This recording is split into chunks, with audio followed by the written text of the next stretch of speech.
Pirmado na ang Bicameral Conference Committee report sa 2026 General Appropriations Bill. Ayon sa isang mambabatas, pinagsikapan nilang maging transparent at masubaybayan ng publiko ang pondo. Kumuha tayo ng iba pang detalye mula kay Dexter Ganibe ng Abante, nag-uulat live mula sa PICC. Dexter, go ahead. George, 5 beses na pinasadahan ng mga staff ng Senate Committee on Finance itong reconciled version ng General Appropriations Bill na naglalaman na ng mga pagbabago na napagkasunduan doon sa Bicameral Conference Committee meetings. Nagpasalamat si Senator Sherwin Gatchalian sa lahat ng mga nagtulong-tulong para mabuo ang isang enrolled bill na siyang raratipikahan na ng Senado at Kamara bukas. I-uploadan niya sa Transparency Portal ang kopya ng reconciled enrolled bill sa oras na maratipikahan ng Senado at Kamara bukas. Tiniyak din ni Gatchalian na pati ang mga coordinates ng mga info project ay makikitaan niya sa online portal para masubaybayan ng taumbayan ng galaw ng budget hanggang sa ito ay maipatupad. People-centered budget o nakafocus anya sa human development ang pambansang budget sa susunod na taon kung saan ang sektor ng edukasyon, kalusugan at agrikultura ang may pinakamalaking pondo na inilaan. Naniniwala kasi anya mga mambabatas na ang tatlong sektor na ito ay mahalaga para mapaunlad ang bansa at ang ating ekonomiya.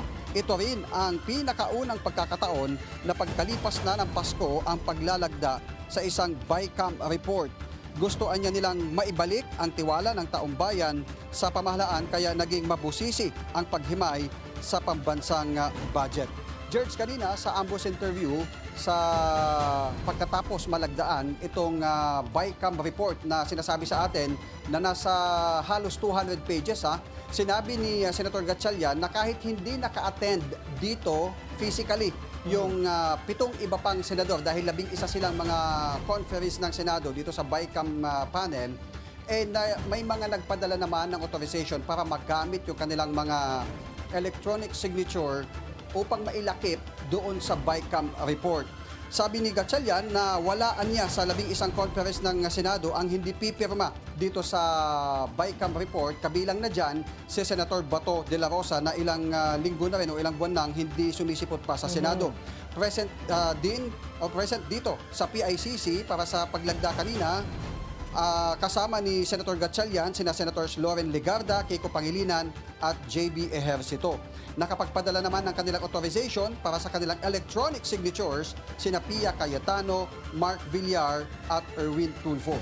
Sa panig naman ng House, kasama ni House Appropriations Committee Chair Mika Swansing, sina Congressman Albert Garcia, Jose Alvarez, Javier Miguel Benitez, Alan T., Jordan Jesus Romualdo at Marcelino Libanan ng Minoria.